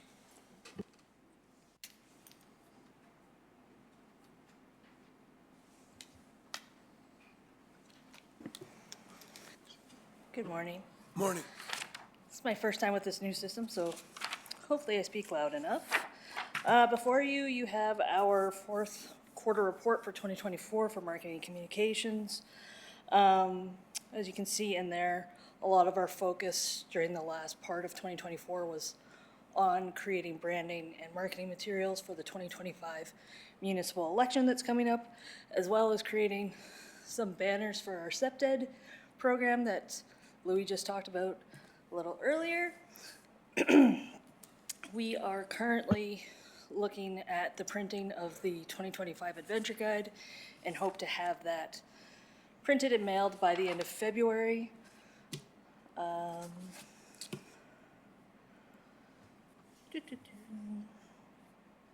We have continued to produce our resident newsletter, Rural Review, for our residents, sorry. And our last edition of the year in December was not printed due to the postal strike. We only published it online and printed a couple of copies for the few residents who have it mailed directly to them. And my final pages are just about some website and social media metrics. The hope here has been for a few years that we would be able to give you real metrics for an entire year, but with Google Analytics 4 finally up and running properly, our metrics for Meta crashed this year, and we only have metrics that go back to September 18th, so I can't give you a full year there. But as you can see, for the period from October 1st to December 31st, we had our top posts were for the Truman Bridge closure, Little Bear ice fishing, which is going back to that aeration project that Matt spoke about earlier, the reopening of the Truman Bridge after the assessment, our new CAO, and the outdoor rinks opening in Cherry Grove, Ardmore, and Fort Kent. Anybody have any questions? I just want to make sure Josh is all right over there. That's 2 crashes I've heard. It's smelling hot too. Okay. Sorry, anything else? No, that's everything. Any unless anybody. questions? All right, thank you. Thank you. Safety department down here, we're good? It's really kicking the can. Good morning, Council. I'm here to present the fourth quarter progress report for the Customer Service Department. From 2023 to 2024, we saw a slight increase in the amount of cash receipting batches that we had received. For our received calls, you can see a higher than normal call volume from 2023 to 2024. This could have been due to the postage strike as well. We had a lot of our residents calling in. We were making arrangements for people to come in and pick up checks and such. But our automated phone service also picked up 9,123 calls during that last quarter as well, which really added to the efficiency of our department. We had a slight decrease in our number of walk-ins to our main office. For the Senior Transportation Grant Program, this was our first year of administering this program, so this is a full year in review. We received 259 applications. We finalized everything to about approximately a 2-week turnaround. Our applicants who are seniors traveled approximately 142,232 kilometers, and the majority of our applications were from Edmonton. We started off with 63,422 because we had a carryover from the FCSS in Bonnyville. We spent approximately 37,661.44, which had a remaining balance of 25,760.63. We had 20 people who met their max of 400, and we had 9 people that met their max of 1,000. For our Ardmore landfill cards, we had For the full year, it was 553 cards that we were able to set up. And it takes approximately 8 to 10 minutes for us to complete these applications. And the cards are normally activated within 1 to 2 hours of the application being completed. You can see up top, we talked about replacement cards, 10 for Cold Lake and 12 for Cold Lake, sorry, and then 10 for Ardmore this year. And just some other news, we were able to complete Biz Trainer and Udemy courses. We scheduled a team building day, which took place on October 28th. We decorated the main lobby and the council chambers during Christmas and crafted a Christmas Spirit Day schedule for the main office. We were able to collaborate with finance to create efficiencies within both our departments. And we were able to provide customer service coverage for ag, waste, property taxes, and planning and development. Are there any questions? I just have one about the cards, the Ardmore cards. So those are replacements? Is that what you're saying? Some of them, so we, all together was 553 cards, but this year we had received 10 people who needed replacements, which are at a $30 charge. So do you deactivate the old one then? Yes. Okay. So, and then couldn't this just be, like you have the app here, how come it's just not all done on the app? It's a service level delivery that is through Waste Services, so they're the coordinators of it. We just administer the program through the front. So generally, the app is given to someone who is they're not the actual resident owner. So they're just leasing or, renting the property. And the actual property owners normally receive the actual card. All right. Councilor Dave? Yeah, no, thanks. I appreciate the seniors' transportation and grant. It's great to see the numbers and where they're going and the amount of kilometers that they're put on. And I think that's the information we never got before, and this is it's awesome to see. And through the chair to Councillor Fadeev, we are looking at different ways to getting our information out there. So we did, in September, we were a part of the seniors registration event that took place at the C2 Center. And we were working with marketing communications to develop a pamphlet for our seniors to let them know of all the programs that we have available. Nice. Appreciate that. Thank you. All right, is that it? Thank you. Thank you.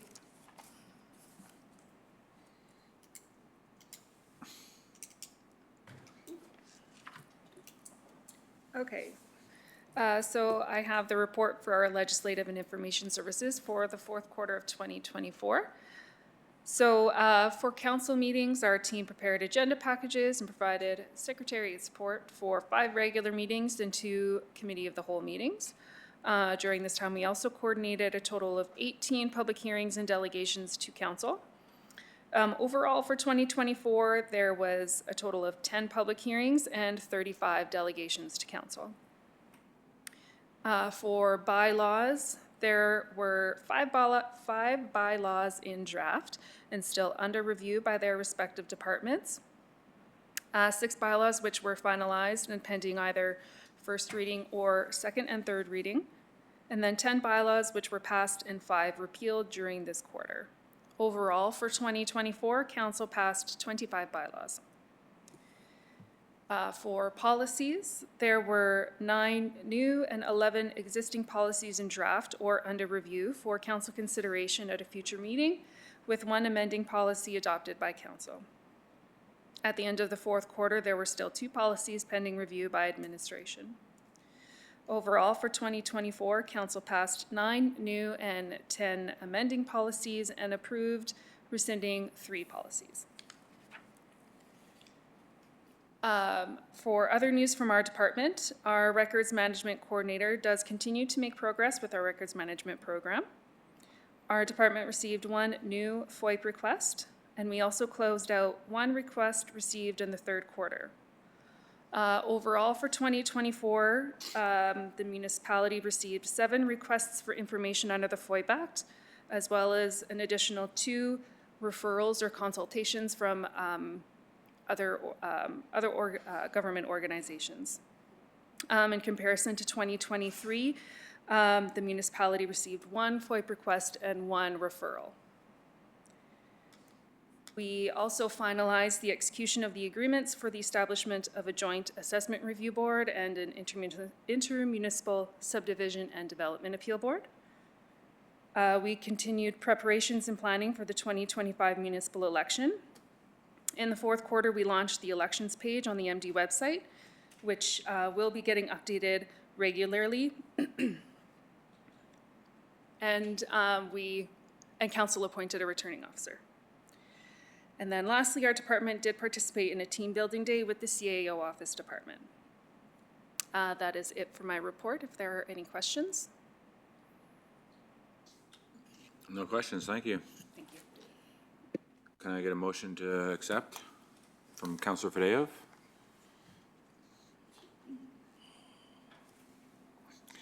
Councillor Fadeev makes a motion that council accepts the CAO office 2024 fourth quarterly report as information.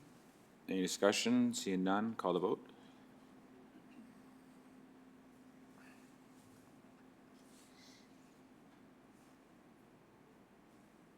All right, on to 9.6.1, Truman Bridge.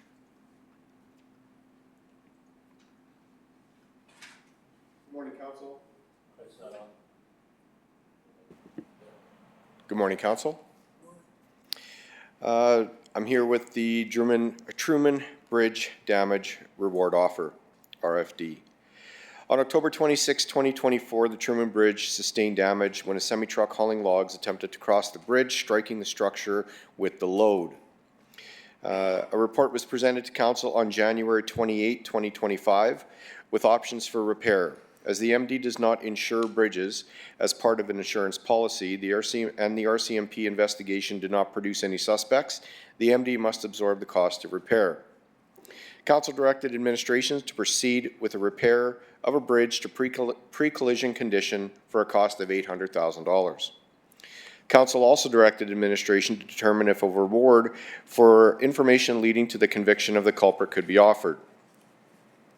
Administration discussed this issue with legal counsel, and it was determined that the MD could in fact offer a reward, and administration is looking for direction from council on how council would like to structure the reward offer. The cost and source of funding would be coming from council giving. Communication strategy, a reward offered to be communicated through MD social media and the local newspaper. And its administration's recommendation that council approve a blank amount reward for information leading to the conviction of the person or persons and or the company responsible for the damage to the Truman Bridge on October 26, 2024 to be funded from blank.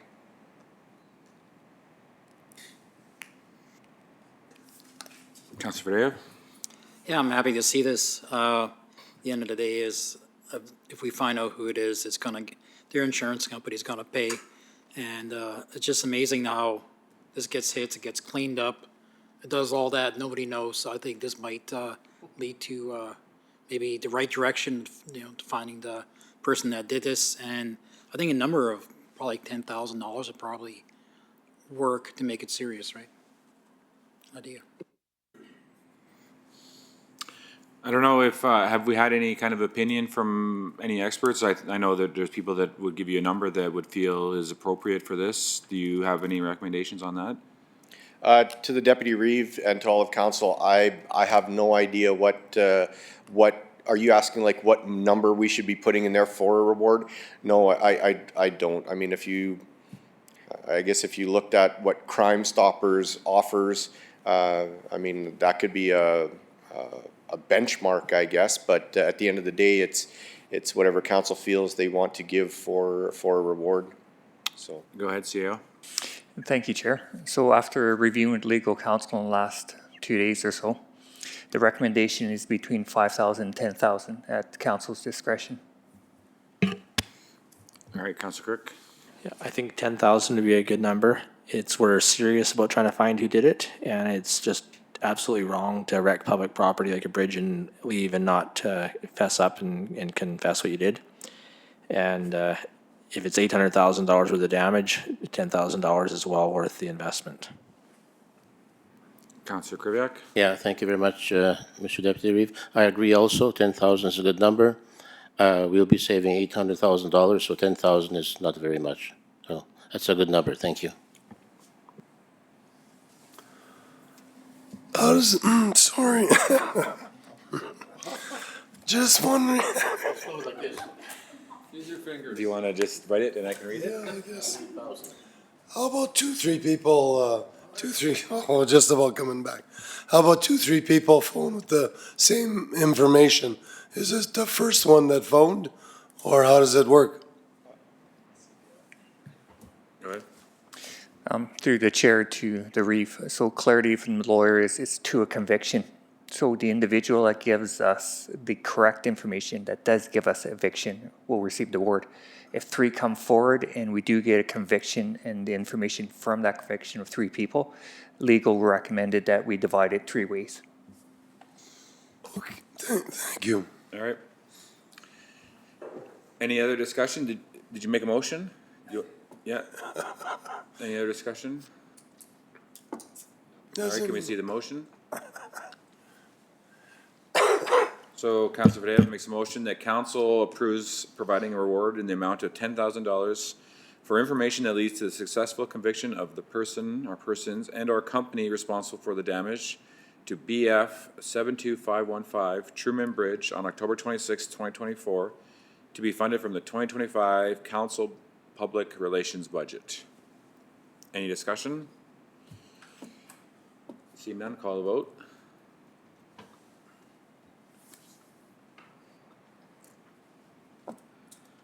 That's carried. Thank you, council. We'll work with communications to get that out ASAP. Thank you. On to correspondence and information.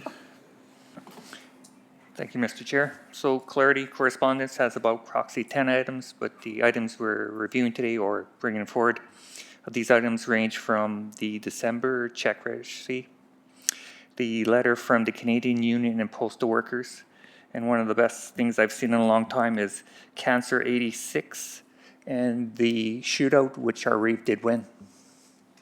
That's all for correspondence. Any questions on that? Go ahead. Yeah, this question is to Reeve. Let's see, trying to answer this one. People see me at the 86 Cancer, trying to hustle some tickets and everything else. And so the question I got asked twice yesterday, what does 86 stand for in the 86 Cancer? You know, I was. Yeah, we understand. You can give the inappropriate version or the inappropriate version. I don't know for sure. Okay. I was gonna ask. 86 means to get rid of, right, or to be gone, so. Is that what it means? Yeah, 86 something, but there's also very much more inappropriate way of saying it, so, yeah. Get the heck out of here. Sure, yeah. I'm gonna try to comment on it. I was very impressed by the people that came out from all regions of our MD. The money that we raised, I thought he said a fast number was they were able to send 5 to 6 families to the Oilers game, full accommodations, and I think they had around $9,000 to $10,000 extra to be given to the Bonneville Cancer Clinic here. Just another Copeland and Mary Elisa, they were out hustling tickets there, and the generosity of the people buying these tickets is overwhelming. Councillor Fadeev did a big shift there too. It just didn't matter who you went up to. They just handed you a 50 or a 20, and then they just kept, and it was, I never seen something like that in my life. It was very, I don't know, it was very rewarding. So, great cause, I was very honored to be a part of it. It's a really good cause. I just thank you for everybody that supported it. I think the number was close to 21,000 is what they got in total, so that's the number that I Isn't see. that something? Yeah. This is amazing. Thank you once again. All right, if there's nothing further, we can get a motion to accept from Councillor Crick.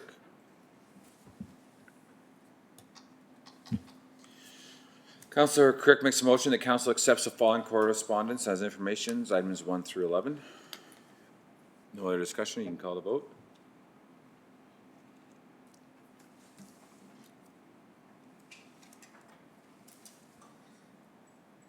All right, that's carried, and on to reports from council. We'll start with Councillor Fadeev.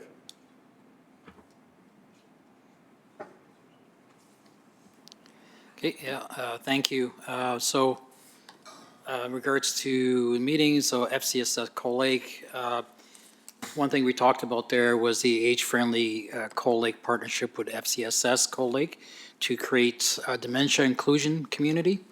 And basically just the awareness of dementia and people wanting to, they're saying that it's way more positive for somebody with dementia to be in their home and to continue in their home than be in a different care home style, like instead of going into a home, instead of their home. So it's funding that is done through NAFCare, a national program supported by Health Canada. The city of Coal Lake put in $39,568 from the city in regards to that. That includes wards 5 and 6. The Reynolds Murph 40th annual law seminar was great. Great to see a lot of our staff there. And I also went with Councillor Slipchuk to the Canadian Manufacturers and Exporters Deputy Dinner. Lots of competition issues that they were talking about. I think they let the province get away quite lightly on there, but their ask is for Canada to prioritize labor, invest government-backed training programs. So right now, the U.S. Spends 3 times more money into training people in that workforce than we do. So they're a little lacking. And then I guess subsidies from employers, lead upskill and initiatives to technology adoptions, so they can close the gap. Canada and also Alberta, we must bolster the manufacturing sector. The choices are clear, and and without decisive action from Canada, we're going to fall behind. Just call further.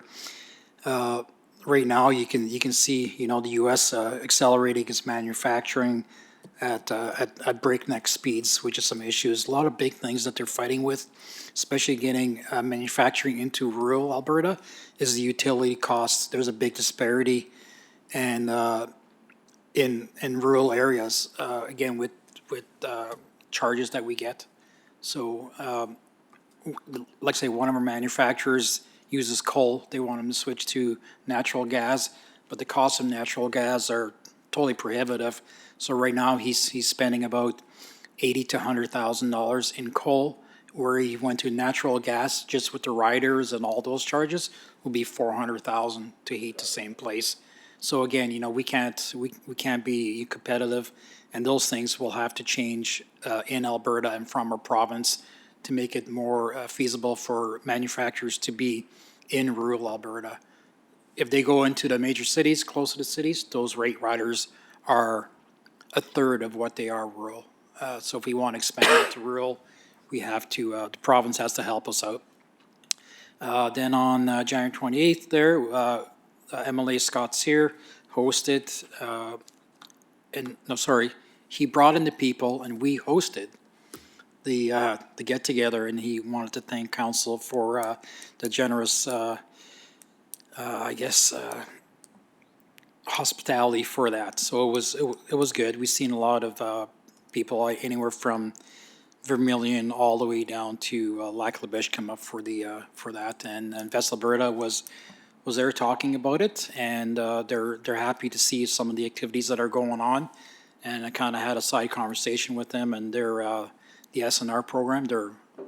They can help out with some sort of hosting and things like that. So a lot of the money can come from them in regards to that. So, yeah, it's been exciting. Go ahead, Mike. Thank you. I had an industry meeting, discussed above adverse weather conditions, and industry is going to talk to the haulers regarding hauling when there's icy conditions and inclement weather. I discussed use of engine retarder brakes. I have an issue in my ward regarding that. The MD was requested, the industry, to request funding for terminal expansion and runway improvements from the province. Many in industry said that they reward good vendors, and bad vendors, they lose their work. Had a Bonneville Library meeting. Things are going well, and they want to do a needs assessment study as the present building doesn't have enough space. Also went to the law seminar, some good sessions there.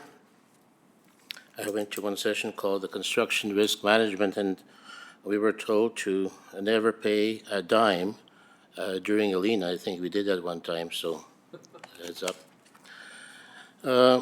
Then after the RMRF, I flew home on airline F-150 to go to Glendon for the Farm Appreciation Night. It was a very nice turnout there. Had a police committee meeting. Bonneville RCMP had they have 23 members and 2 hard vacancies, and the third one is being filled in early March. And also the sergeant position is half vacant, as Sergeant McFarland is currently in Wabasca for an assignment. Code Lake, 716 files, 36 members. They have 4 hard vacancies. 2 members are identified to be transferred out. And there's 5 members currently in training, and they're in various stages of their training. 2 CRU are vacant, and 1 will be filled in the middle of January or February, and 1 in April. Public safety had 218 traffic stops, 159 tickets were issued, and 88 warnings. And 2 of them had excessive speed of like 151 and 161 clicks per hour. And after the meeting, I went on a tour with the CAO in the Dupree area. So that's all from me. Thank you. I just wanted to also say on Cancer 86 that Mr. Copeland, we're making you a jersey, and I'll be presenting it to you at one of your council meetings coming up soon. I thought I'd wax him, but I just beat him by 1, so I got humbled there a bit. But yeah, thank you for you guys' reports off the bat, and the rest that are to come. That's about all I can get out. So I was able to tour the new fire hall, North Star, last week, I guess it was. I would say they're probably about 80% or maybe more moved in. 911 is still under renovations, but it's coming along. And it sounds like the hall's already been pretty well used, which is good. People are excited to get in there and do their things. So, and the other one was we had a meeting for the Brother Games, and we're coming up onto 1 year from this weekend that it'll be hosted. So it's coming quick, obviously, and things are moving along there just nicely now. They got an office at the C2, and they also got one at the Energy Center that they're using now as well. So that's about it. Councilor Kuryvak, was that a direct flight from Glendon, or was that one way? Was that anyway, that was funny, Mike. Thanks for that. Regional Utility Service Commission, so Coal Lake, I sit on the Coal Lake Russack Committee. They always give updates once a month on their sewage septic updates or the projects. So they call it Moving Bed Bioreactor. It's on schedule. Can't tell you much. They're pouring tons of concrete. It's off Highway 55 there, just kind of straight south of Coal Lake, so you can kind of I think you can see some of it from the highway. Can you there, Mr. Fayette? See some of it? Yeah. Anyway, that'll be great for City of Cold Lake and MD residents who are depending on that sewage facility. So a little bit of discussion about the $40 decrease in fees for sewage that we've proposed for the City of Cold Lake. So there was a letter that the MD sent the City of Cold Lake.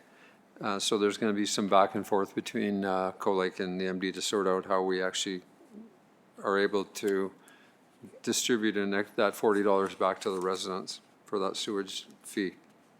The sewage fee was, when I got on that board, it was $50 and now it's 100, and it's kind of been jumping up. So we've decreased it by 40, which is great. Again, the fire hall tour was great to go through there. First time I'd been through that fire hall, so nice to see it. It's coming along. I think we'll have one of the top 9/11 centers in Alberta, if not kind of like Western Canada or whatever. Let's see, Municor. We always talk about budgeting in Municor because they really don't have any good source of income.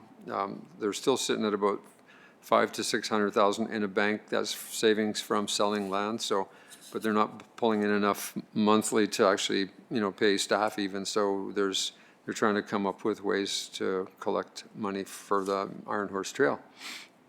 There was even discussion about a lot of the provinces have registries that when you pay a registration for your quad, some of that, or for your vehicle, some of that money goes towards trail maintenance, and our province isn't willing to do that. So that's a bit of a discussion. Reynolds-Mirth Richards Farmer Law Seminar was very good. Mike did mention that one of the ones that I was interested in too was talking about contracting, and they talk about about 3 different sort of canned contract methods you can do. They also do recommend having lawyers look at the contract to make sure it's written properly and it's followed through, which probably makes good sense because some of these contracts could cost us millions of dollars if we don't do it right. Again, Glendon, it's been mentioned, but the Farmers Appreciation Night hosted by Lara and Glendon was great to see everybody out there. And then there's the Riverlands Recreational Trail Society that I sit on that met last night too. It's kind of part of Municor. It's the group that actually leases out the trail and does the maintenance and stuff on the trail. And so they did talk about grooming the trail and having some better success with grooming that trail all through the MD of Bonnyville now. There was a comment, and it might be for Mr. Bispelko, but one of the comments they're going to reach out to, I think, the CIO, but graders, when they go by your driveway, they try not to drive, put a big windrow across your driveway, but they're talking here about maybe asking the graders to stop pushing snow onto the trail as they go by, so something about raising their wing or whatever. So as they do a range road, they're not pushing snow onto the trail, because when the groomer comes by, then he's got all this ton of snow to push back onto the road, so it makes it a bit difficult. So that's going to come back to the CAO, I think. And that's it. Thank you. Go ahead, Josh. Okay, thank you. I think most of the things I was at have been mentioned already. I did on January 29th have a short Zoom meeting with a couple people from the Hive with the mental health navigator, and I think that'll be coming back to our council meeting next time here. Basically, AHS is cutting the funding for the mental health navigator program there. I think they were getting about 60,000, 68,000 maybe. So they're cutting that funding. So they've applied for another funding stream on that now, and they're just kind of looking for some funding in the meantime. Was at the tour of the fire hall that's already been mentioned, and I attended the Farmer Appreciation Night, and I think the intent was to appreciate the farmers, and I'm sure the farmers appreciate the MD as we take care of a lot of the roads to all their farmland. And and then the RMRF Law Seminar, I attended that as well. It was good. So that's it for me. All right, can I get a motion to go into closed session? Mr. Kubiak makes that motion.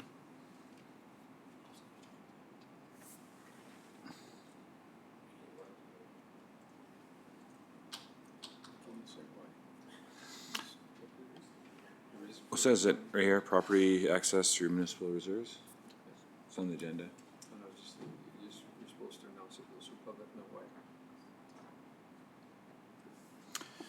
why. Councilor Kubiak makes a motion that this meeting goes into closed session at 11:15 a.m. for the following reasons, FOIP sections 17 and 27. Good?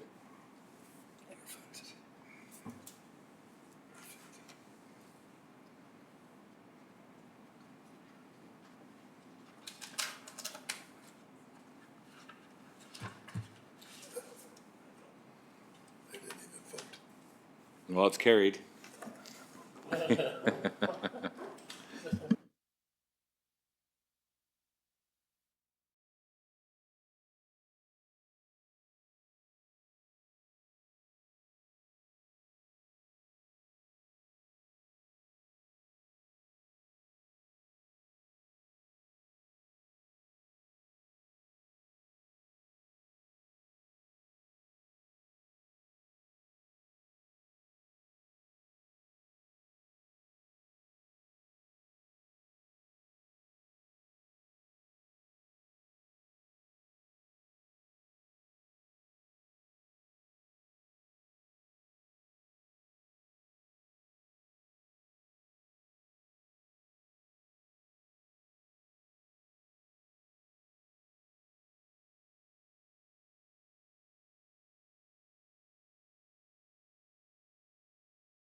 5 years ago.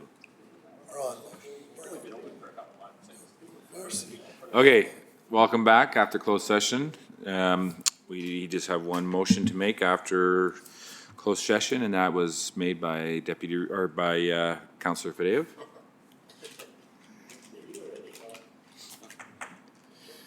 And that reads, Councillor Fadeev makes a motion that council approves access to Plan 922-2588, Block 2, Lot 11, through Municipal Reserve Plan 922-2588, Block 2, Lot 12 MR, with the landowner entering into a license of occupation as presented.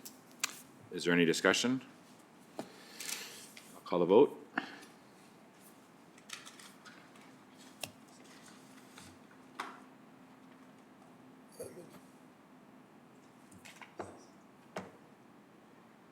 And that's carried.